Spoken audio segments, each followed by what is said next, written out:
Welcome to subscribe. Alright, let me tell you a story. And look, this one starts at a wedding. Not the kind where everything goes wrong with the cake or the flowers or the weather. Nah. The cake was perfect. Claire Hansen made it herself. 3 tiers, vanilla bean buttercream, fresh raspberries on top. She'd woken up at 4 in the morning, same time she always does at her bakery, and put the finishing touches on it. Her hands were steady, but her heart wasn't. See, Claire wasn't just the baker. She was the bride. And her parents weren't there. I'm gonna say that again. Her parents, Bill and Linda Hansen, didn't show up to their own daughter's wedding. They lived 40 minutes away. 40 minutes. That's less time than it takes to watch a football game. Less time than Bill spends on that patch of lawn he's been fighting with for 15 years. But apparently, it was too far to come see their only child get married. The church was one of those little white ones you see off country roads. Stained glass, wooden pews, the smell of old hymnals and fresh wildflowers. Claire's mother-in-law, Judy, had driven up from Texas with her husband and their dog, a lazy old basset hound named Gus. Judy was the one who helped Claire with her veil that morning. "Sweetheart," Judy said, her voice warm like honey and whiskey. "They ain't here yet?" Claire looked at her phone. Nothing. No text. No call. She'd sent them the invitation 6 weeks ago. Hand-delivered it, actually. Left it in their screen door because they didn't answer when she knocked. "No," Claire said. "They're not coming." Judy didn't say anything for a second. Then she put her hand on Claire's shoulder. "Well, honey, that's their loss. You look beautiful. And my boy Evan? He's been pacing around the parking lot for 20 minutes like a cat on a hot tin roof. He loves you something fierce."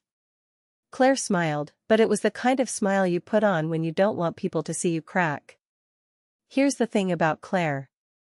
She'd been dealing with her parents' disappointment her whole life. She wasn't the daughter they wanted. She didn't go to law school.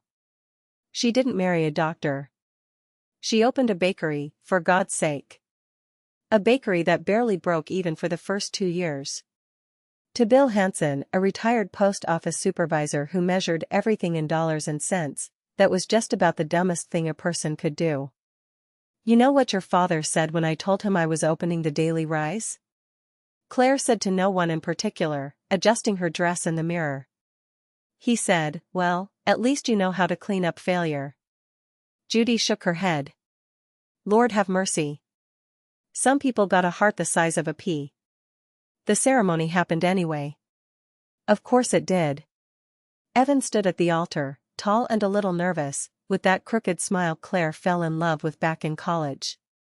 He was a software engineer, quiet, thoughtful, the kind of guy who remembered every little thing you told him. When Claire walked down the aisle, with Judy's husband giving her away, Evan's eyes got wet. Real tears. Not the fake kind you see on TV. And for 20 minutes, Claire forgot about her parents.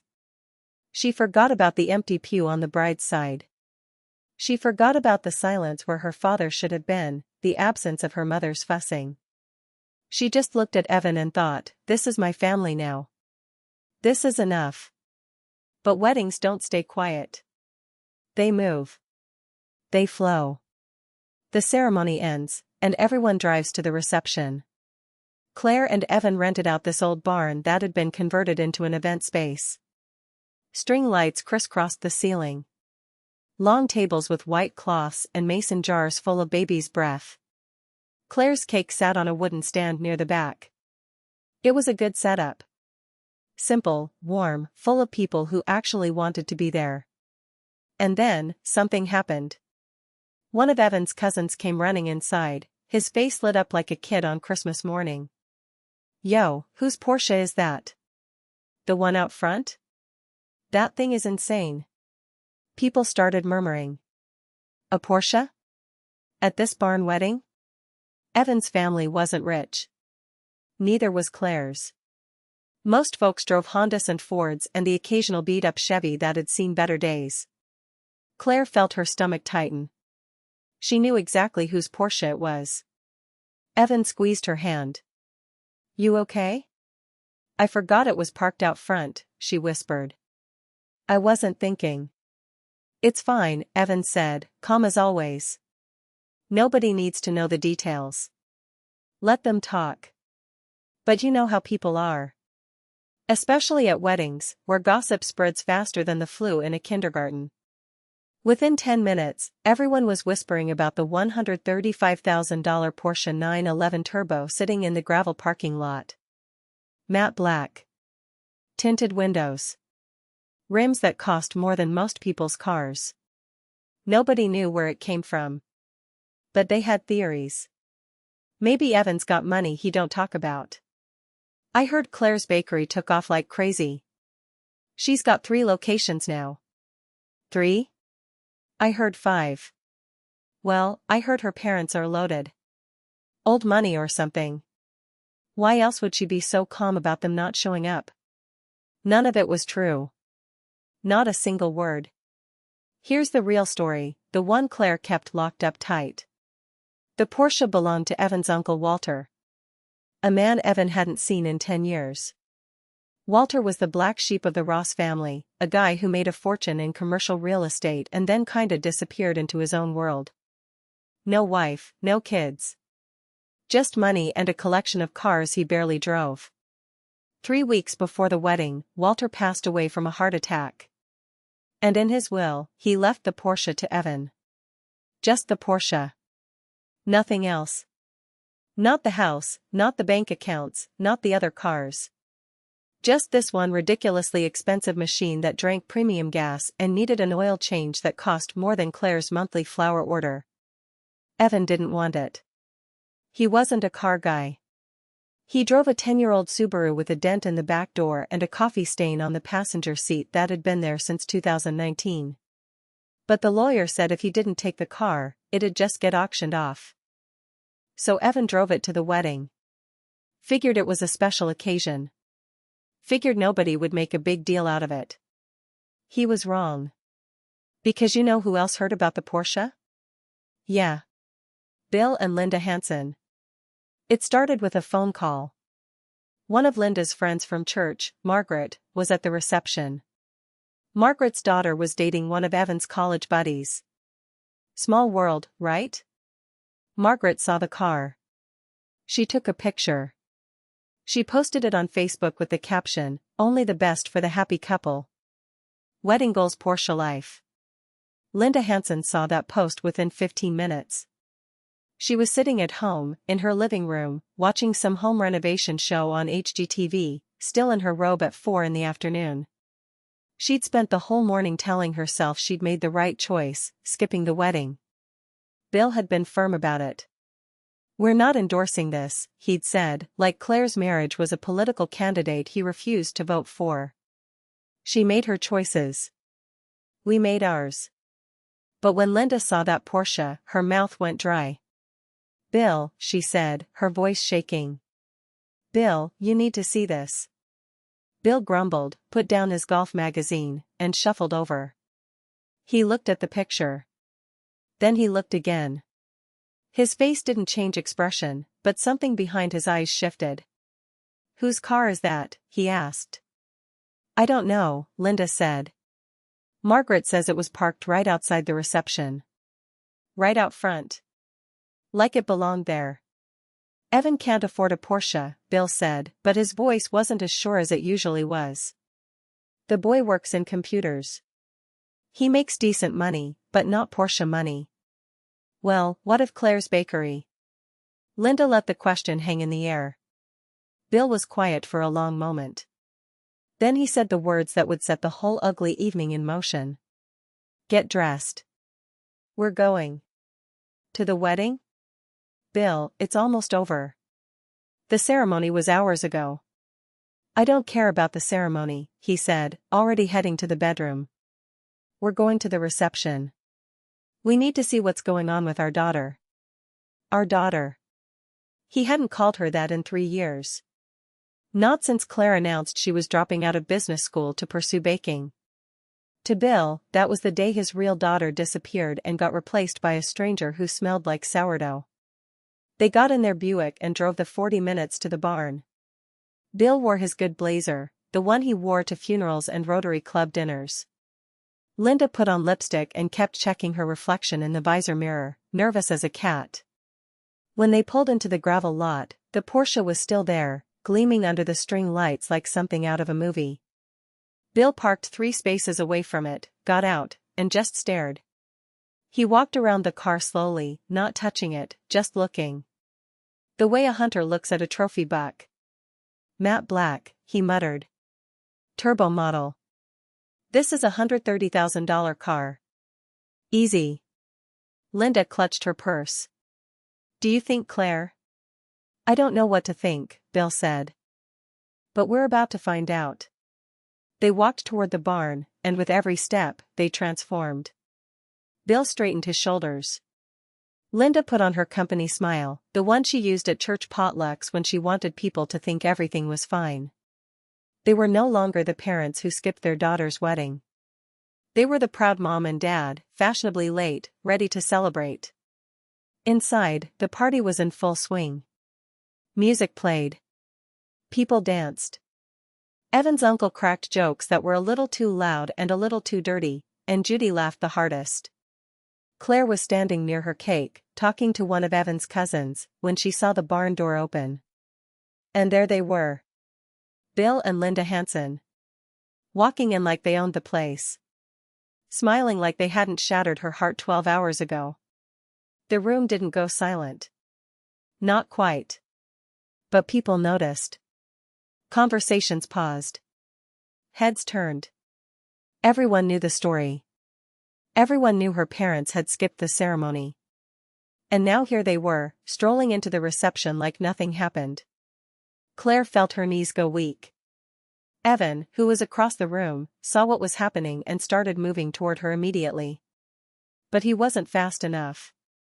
Bill spotted Claire, raised his hand in a little wave, and called out in a voice that made Claire's skin crawl, "Sorry we're late, sweetheart." Traffic was a nightmare. Traffic.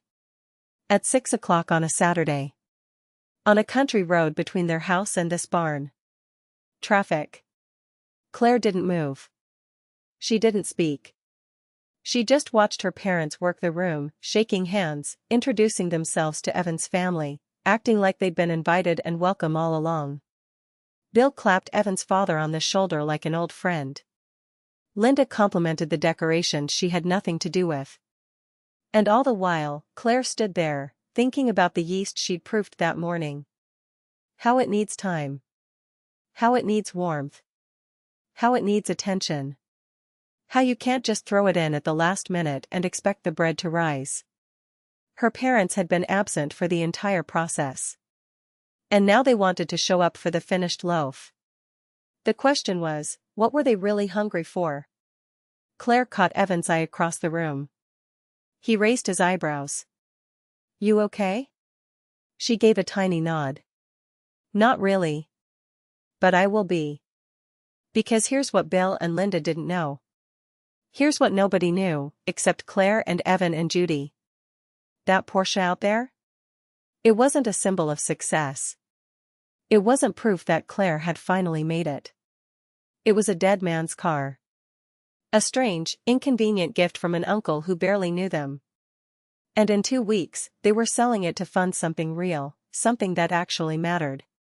But that truth was a grenade. And Claire was holding the pin.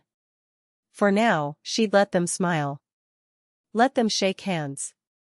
Let them pretend. Because the night was young, and the real story hadn't even started yet. And somewhere outside, under the cold country stars, that Porsche sat silent. Waiting. Not knowing it was about to become the center of a storm. Bill Hanson walked into that reception hall like he owned the place. I'm not kidding. Shoulders back, chin up, that little half-smile he always wore when he was about to tell someone how to fix their sprinkler system. My mother Linda followed 2 steps behind, the way she always did, clutching her purse with both hands like someone might snatch it. The whole room didn't exactly stop. But it definitely noticed. Judy spotted them first.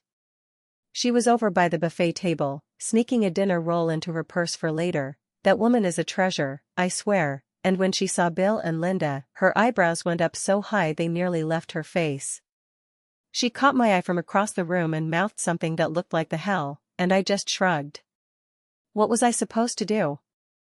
Throw them out? Part of me wanted to. A big part. The part that spent 3 years not getting a single phone call on my birthday. The part that mailed them an invitation with a handwritten note saying please come. It would mean everything to me, and got it back with a coffee ring on the envelope and a text that said, can't make it. Busy. But another part of me, the part that gets up at 4 every morning to knead dough while most people are still dreaming, that part wanted to see what they do. Give them enough rope, my grandpa used to say. So I let them come. Claire Bear, my dad shouted, spreading his arms wide. He hasn't called me Claire Bear since I was 12 and he still thought I might turn out like my brother Greg, the one with a finance degree and the house in Scottsdale who also didn't come, by the way, but at least he sent a gift. Traffic was a nightmare. You wouldn't believe it. Traffic. For exits down the interstate.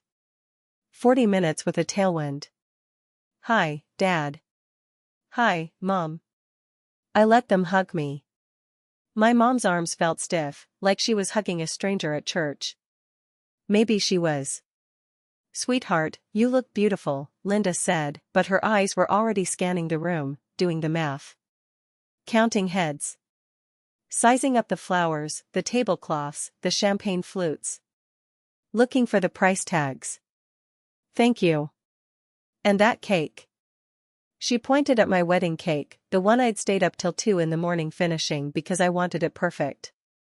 3 tiers, vanilla bean buttercream, fresh strawberries between the layers.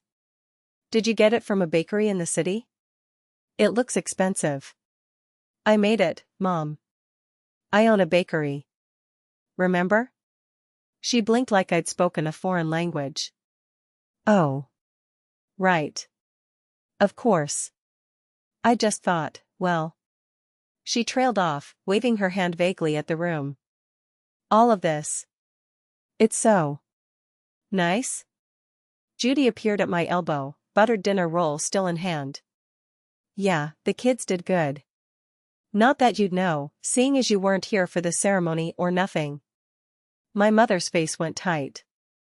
My dad puffed up his chest the way he always did when he was about to say something about respect and attitude and young people these days. But before he could get a word out, Evan walked up. Evan. My Evan. 6 feet tall, beard a little too long because he'd been too busy helping me frost cupcakes for the rehearsal dinner to get a trim, wearing the same navy suit his own dad got married in. He didn't look like a man who owned a Porsche. He looked like exactly what he was, a guy who wrote code in his pajamas and cried at dog commercials. Mr. and Mrs. Hanson, he said, polite as Sunday morning. Thank you for coming. It means a lot to Claire. He shook my dad's hand. My dad held on a beat too long, like he was testing Evan's grip. So. Evan. What is it you do again? Software. Mostly back-end stuff for a healthcare company. My dad nodded slowly, the way he'd nod at a mechanic telling him his transmission needed work. And business is good? Dad, I said. What? I'm just asking. A father wants to know his daughter's taken care of. Judy snorted into her champagne. Evan squeezed my hand under the table, a little too hard. He knew. He'd known for years what kind of people Bill and Linda Hanson were. He'd held me the night we got that returned invitation, when I'd cried so hard I couldn't breathe, asking him what I'd done wrong, what I'd ever done to make my own parents not want to come to my wedding. It's fine, Claire, Evan said now, his voice calm. Business is good, sir. Steady. Nothing flashy. My dad's eyes flicked toward the parking lot. Toward that Porsche sitting under the stars. Nothing flashy. Right. And that's when it hit me. That's when I understood. They weren't here for me. They were never here for me. They were here because Margaret from church had posted those pictures. Because they'd seen that car and done the math that all small-minded people do. Expensive car equals money, money equals status, status equals something worth paying attention to. I felt sick. And then I felt something else. Something colder. Sharper. Fine. You want a show? Let's give you a show. I took Evan's arm and pulled him close. Mom, Dad, why don't you sit down? We saved you seats. Right up front. Up front? But we missed the right up front, I repeated, my voice sweeter than the buttercream on that cake. You're the parents of the bride. Everyone should see you. And I led them to the table closest to the dance floor. The one right next to the DJ speakers. The one where everyone, my new coworkers, Evan's family from Texas, my bakery regulars, the neighbors, the whole damn town, could watch them. It was a stage, basically. And I'd just put them on it. The next hour was something else. I wish I'd recorded it. No, really, I wish I'd had my phone out the whole time, because what happened next was like watching a nature documentary about two animals who've wandered into the wrong habitat. My dad tried to talk football with Evan's uncle Mike, who's a retired welder from Corpus Christi. So you follow the Cardinals? My dad asked, doing that thing where he leans back in his chair and laces his fingers behind his head like he's on a yacht somewhere. Nah, Mike said. I follow whoever's winning. Less stressful that way. My dad didn't know what to do with that. He just stared at Mike like the man had suggested they set the table on fire. Meanwhile, my mom was having her own disaster across the table, trying to bond with Judy. Big mistake. Judy Ross is 5'3" of Texas attitude and she has never, in her entire life, pretended to like someone she doesn't like. So, Linda, Judy said, pouring herself more wine. You must be so proud of Claire. Opening her own bakery, building that business from nothing. Takes a lot of grit. My mother dabbed at her mouth with a napkin. Well. Yes. Of course. We always knew she was creative. Creative. Judy took a long sip of her wine. That's one word for it. Another word is hardworking. Another word is determined. Another word is the kind of person who doesn't quit when things get hard. She smiled, and it wasn't a nice smile. Wonder where she learned all that. My mother turned the color of the salmon on her plate. Do you know what Claire's biggest seller is? Judy continued, like she was asking about the weather. Sourdough. Finicky stuff, sourdough. You gotta feed the starter, keep it alive, pay attention to it. Reminds me of relationships, really. If you don't show up, the whole thing dies. I wasn't supposed to hear this. I was 3 seats down, pretending to laugh at something Evan's cousin was saying about armadillos. But I heard every word. And so did my mother. Now, Judy, my mom started, her voice going thin and high the way it does when she's about to tell someone they're being tacky. I don't think you understand the situation. Oh, I think I understand plenty. I understand a lot. And you know what? Judy leaned across the table and lowered her voice, which somehow made it louder, if that makes any sense. I don't blame Claire for wanting you here. That's her right, feeling that way about her own folks. But I've been more of a mother to that girl in 2 years than you've been in 10. So don't you sit there and tell me I don't understand. A silence fell across that table like a dish towel dropping. The DJ was playing some Bruno Mars song. People were dancing. The fairy lights were twinkling. And my mother was staring at Judy like she'd just been slapped with a fried chicken leg. I should have stepped in. I should have said something, done something, smoothed things over the way I always used to do, back when I thought the problem was me, back when I'd call every Sunday just to hear my dad say busy right now, kid, and hang up. But I didn't. I just sat there. And I let it happen. Because here's what I was learning, in that moment, at my own wedding reception, you can't make dough rise by apologizing to it. You can't fix a broken oven by pretending it's not broken. And you can't build a family with people who only show up when they think there's something in it for them.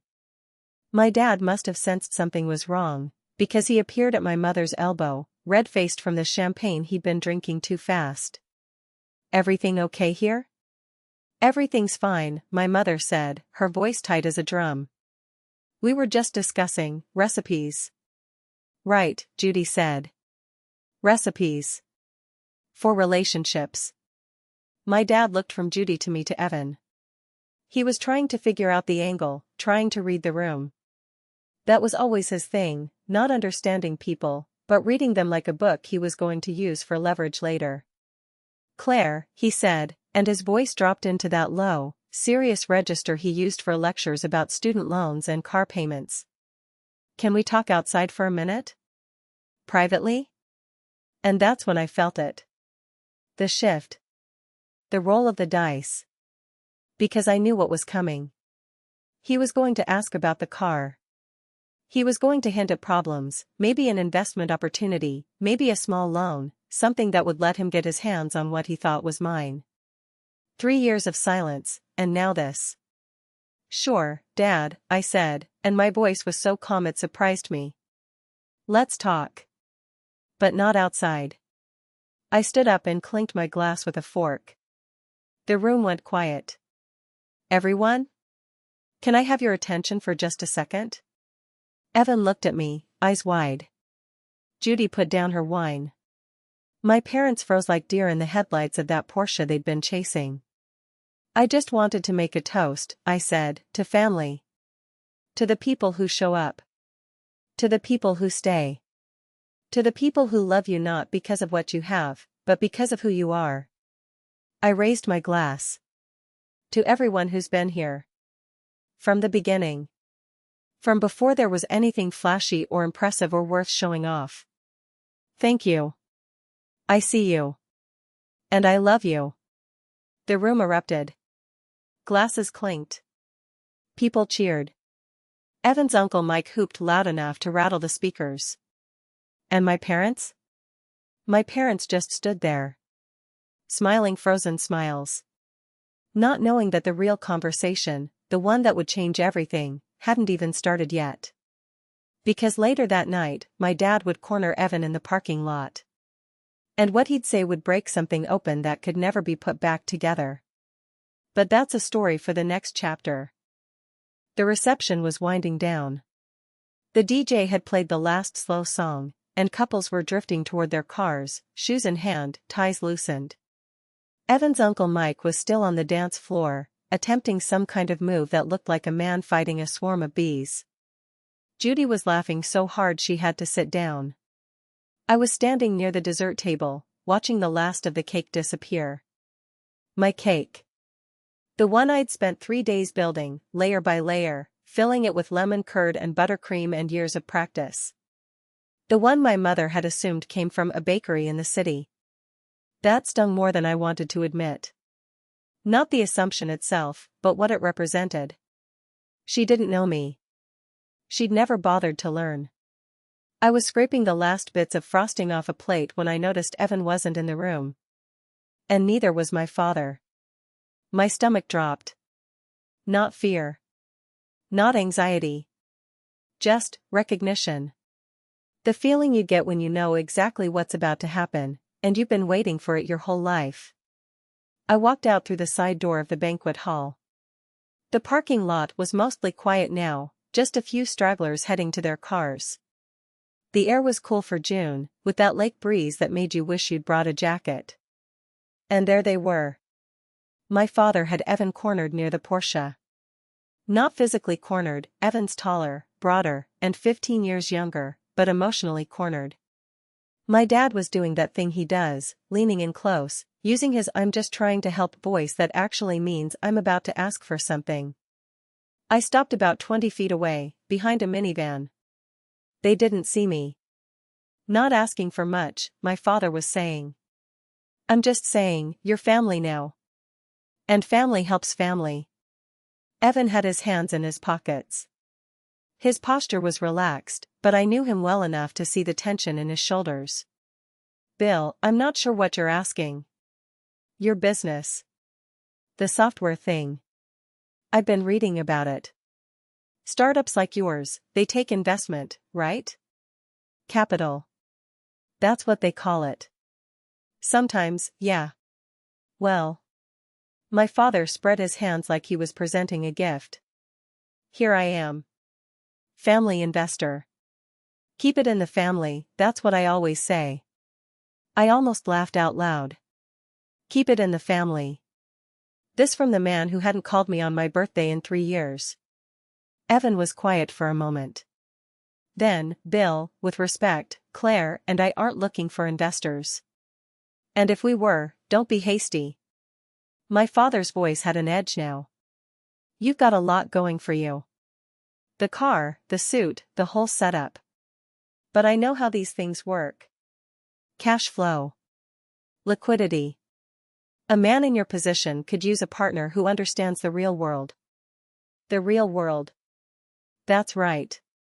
Someone who's been around. Someone who knows how to spot a good opportunity.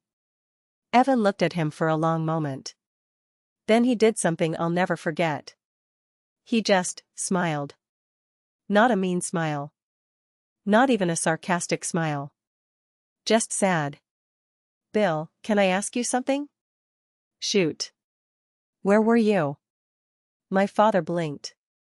What? Where were you this morning? When your daughter was getting married. Where were you? The question hung in the air like smoke. My father opened his mouth, closed it, opened it again. We explained that. Traffic on the I-90, bullshit. My father's face went red. Now listen here, no, you listen. Evan's voice stayed calm, but there was steel underneath it. I married your daughter today. I stood up in front of everyone we love and promised to spend my life with her. And you weren't there because of traffic? The same traffic that 36 other guests drove through to get here on time? We sent a card. A card. Evan shook his head slowly. You sent a card. To your own daughter's wedding. And now you want to be my business partner. It's not about that, it's exactly about that. You didn't show up for her when it mattered. You've never shown up for her. And you know what? She still made that cake. She still set a place for you at the table. She still hoped, right up until the ceremony started, that you'd walk through those doors. My father took a step back, like Evan had pushed him. You want to know about the Porsche? Evan continued. You really want to know? It's not mine. It was my uncle's. He died 2 months ago. Pancreatic cancer. Left me the car because I was the only one who visited him in the hospital. The only one who showed up. I felt tears on my cheeks. I hadn't even realized I was crying. The car's going up for sale next week, Evan said. We're using the money to open Claire's second bakery. You know about her bakery, right? The one she's been running for 3 years? The one that was voted best bread in the county last fall? My father said nothing. Didn't think so. Evan pulled his keys out of his pocket. Here's the thing, Bill. Claire doesn't need your investment. She doesn't need your approval. She doesn't need anything from you. She built a life. A real life. A good life. And you missed it. All of it. Because you were too busy keeping score in some game nobody else is playing. That's not fair, fair? Evan actually laughed. You want to talk about fair? Claire spent 10 years trying to be good enough for you. 10 years thinking something was wrong with her because her own parents couldn't be bothered to care. And now you show up because there's a nice car in the parking lot, and you want to talk about fair? I stepped out from behind the minivan. The movement caught my father's eye, and his face went through a whole slideshow of emotions. Shock. Embarrassment. Defensiveness. And finally, something that looked almost like shame. Claire, it's okay, Dad. My voice came out steadier than I expected. You don't have to explain. I heard enough. It wasn't what it sounded like you drove 2 hours to ask my husband for money. After skipping my wedding. After telling Mom it wasn't worth the drive because I'd probably come to my senses before the vows. His face went white. How did you? Aunt Patty told me. She overheard you on the phone last week. Said you called the whole thing a phase. A phase, Dad. I'm 28 years old. I own my own business. I've been with Evan for 4 years. And you still think my entire life is a phase? The parking lot was dead quiet now. Even the crickets seemed to be listening. I don't hate you. I said it because it was true, and because I needed him to hear it. I don't.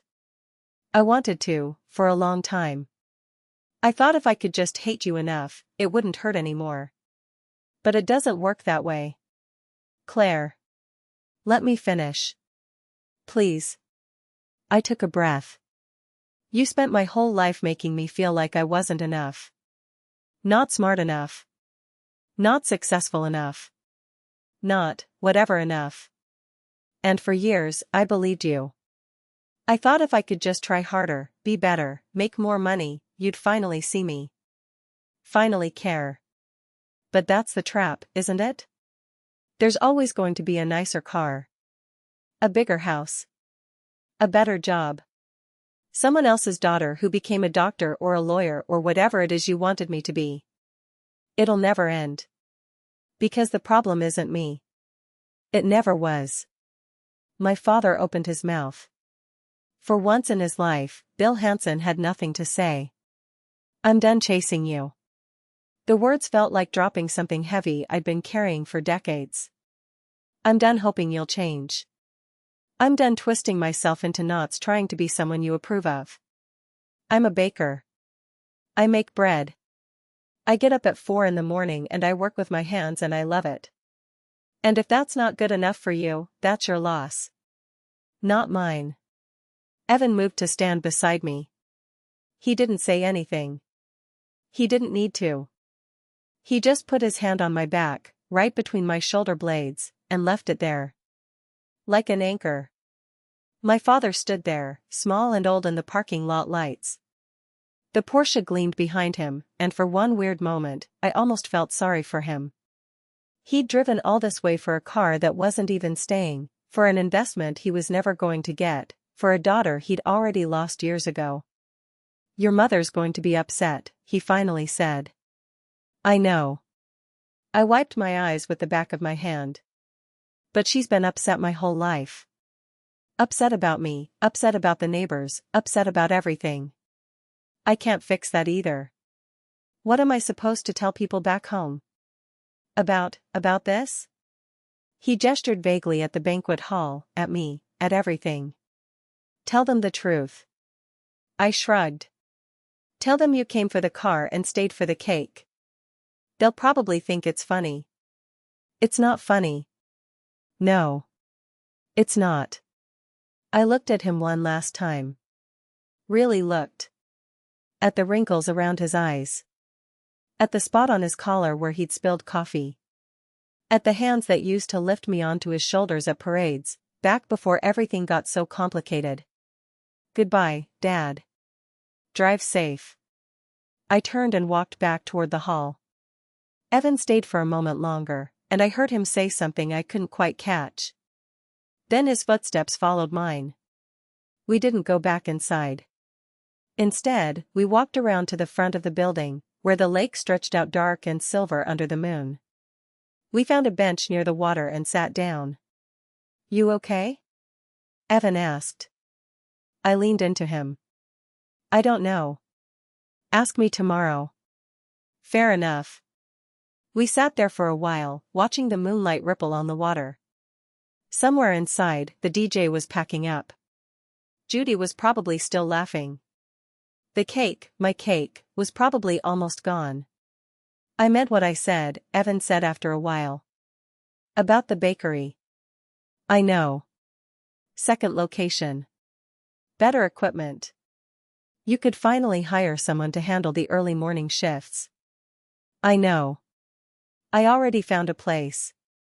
Over on Maple. Used to be a coffee shop. Good foot traffic.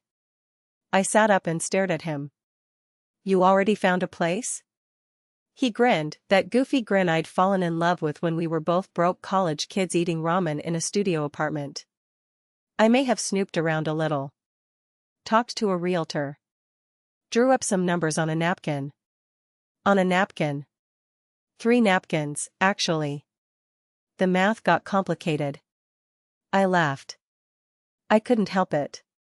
Here I was, barely an hour after the most painful conversation of my life, and this man was making me laugh with napkin math. You're ridiculous, I said. I'm your husband. He said it like he was trying out the word. That's a thing now. I'm your husband. That is a thing now. We kissed, and it tasted like wedding cake and lake air and something that felt a lot like relief. The next morning, I was at the bakery by 4, same as always. The mixer hummed. The yeast bloomed. The ovens warmed the whole room until it smelled like possibility. Flower was asleep in her bed under the counter, tail twitching, probably dreaming about chasing something. I was shaping sourdough loaves, folding the dough over and over the way Judy had taught me, when my phone buzzed. A text from an unknown number. Claire, it's your mother. Your father told me what happened. I think we should talk. I looked at the message for a long time. The dough waited patiently under my hands. Outside, the sun was just starting to come up.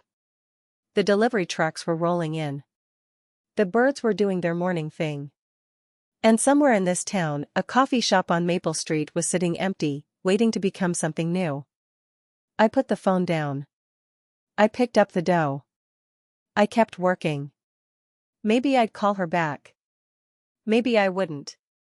Some things take time to rise. But I had all the time in the world now. And for the first time in my life, I wasn't waiting for anyone's permission to live it.